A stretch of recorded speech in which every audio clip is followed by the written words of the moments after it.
qu'il amorce, ou en fait qu'il entreprend à l'âge de 18 ans, après avoir pris part à des sorties clandestines sur le Mont-Royal. Il participe à sa première course dans le cadre des Mercredis de Terrebonne et roule ensuite sous les couleurs de la formation Cycle ABC. En 1995, il passe sous la bannière du club de vélo de montagne de Bromont, où il évolue pour 2 saisons. À partir de 1997, il s'aligne dans les rangs de l'équipe Ford de Vinci, mais de temps à autre, il troque le maillot de sa formation régulière pour celui de l'Unifolier, alors qu'il participe au projet de l'équipe nationale. C'est d'ailleurs le cas lorsqu'il prend part à ses premiers championnats du monde de cross-country en 1997, où il termine 48e chez les U23, les espoirs, les coureurs de moins de 23 ans.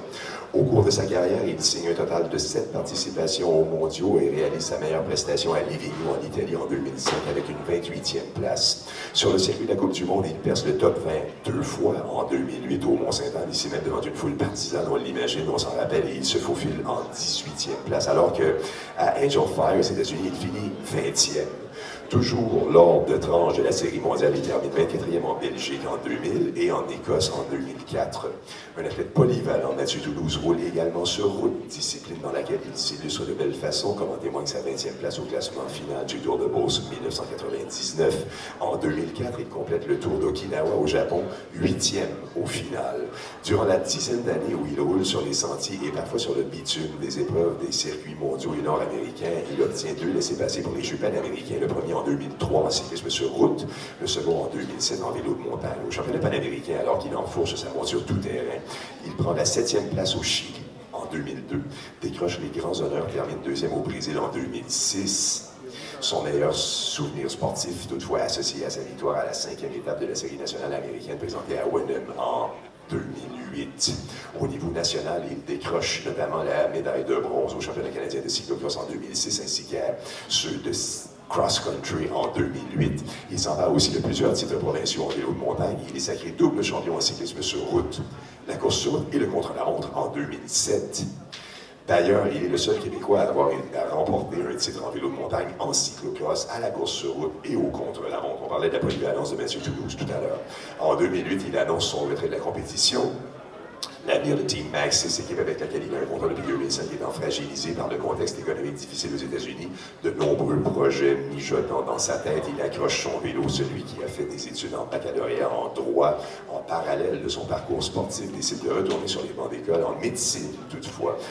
Toujours à l'Université de Montréal, il complète un doctorat en médecine et puis entreprend une spécialité en médecine d'urgence. Après avoir siégé sur le comité Haute Performance à Cyclisme Canada 2007 à 2009, il devient membre du comité du développement et de l'élite à la FQSC entre 2010 et 2014. En compagnie de son ancien coéquipier sur route, Dominique Perra, il lance également l'entreprise de consultation en entraînement cycliste à vélocoaching.com en 2010.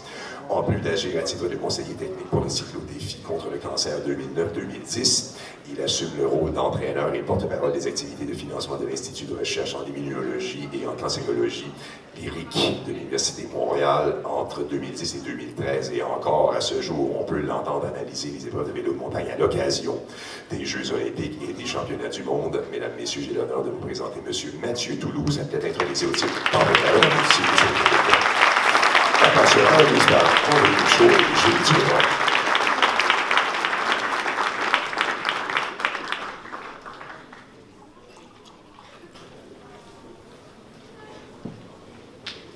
Mon parcours en sport d'élite est vraiment un accident de parcours. Moi, je viens d'une famille d'intellectuels, un père universitaire, post-doctorat en psychologie, une mère, 2 frères avec des diplômes d'études supérieures universitaires. Alors, quand je leur ai dit un jour que j'allais faire du sport à temps plein, ça n'a pas été accueilli comme la nouvelle du siècle. À 6 ans, j'ai fait ma première introduction au sport d'élite, en tout cas tentative de. Mes parents m'ont inscrit comme beginner 3 en hockey à l'aréna municipale. J'imagine que j'étais moyen, mais l'année suivante, on m'a offert de faire partie de l'équipe intercité. Mes parents m'ont dit, mon petit gars, on ne s'embarque pas là-dedans, nous on fait du ski, fait que tu vas faire comme tes frères l'an prochain. Premier faux départ. Le ski, j'ai adoré. Après 2-3 ans, je suis revenu avec le même projet. J'ai dit, papa, maman, j'aimerais ça faire de la compétition. Ils m'ont dit, mon petit gars, c'est bien le fun, mais c'est pas dans le budget de la famille. Deuxième faux départ. Après ça, effectivement, il y a eu un peu de sport à l'école secondaire. Il a fallu que j'attende l'âge d'avoir des emplois d'été puis le permis de conduire pour pouvoir commencer le vélo de montagne. Donc, rendu là, mes parents m'ont dit, parfait, fais ce que tu veux, ça me fait plaisir qu'avec ton temps et ton argent, tu t'embarques là-dedans. Je passe bien de sucre sur leur dos, là, mais en fait, ils ont fini par m'encourager, mes parents me supporter aussi. Mon père m'accompagnait dans les courses. Mes amis aimaient bien me dire à la blague qu'après les épreuves des montagne, mon père était capable de nous résumer la presse du samedi au complet, le devoir du samedi au complet, mais probablement pas vraiment ce qui s'était passé dans l'épreuve. Le reste du parcours, vous le connaissez, Louis l'a raconté de façon quand même assez édifiante. Ça m'honore beaucoup d'être intronisé aujourd'hui dans l'agronomie, ça me fait beaucoup plaisir. Surtout après avoir fait une carrière que je considère comme modeste. J'imagine que c'est surtout parce que, en tout cas, j'aime penser que j'ai aidé à tracer un petit peu la voie pour ceux qui m'ont suivi. Comme Bernard Vermette l'a fait avant moi, moi je regarde ceux qui me suivent, Yann Bouchard, Raphaël Gagné, puis tous les autres. Puis quand je vois que ces athlètes-là, en fait, sont meilleurs que ce que moi j'ai réussi à être, ça m'encourage beaucoup, puis ça a beaucoup de signification pour moi. Donc, je tiens à remercier tout le monde, puis encore une fois, ça me fait beaucoup plaisir d'être au temps de la vie.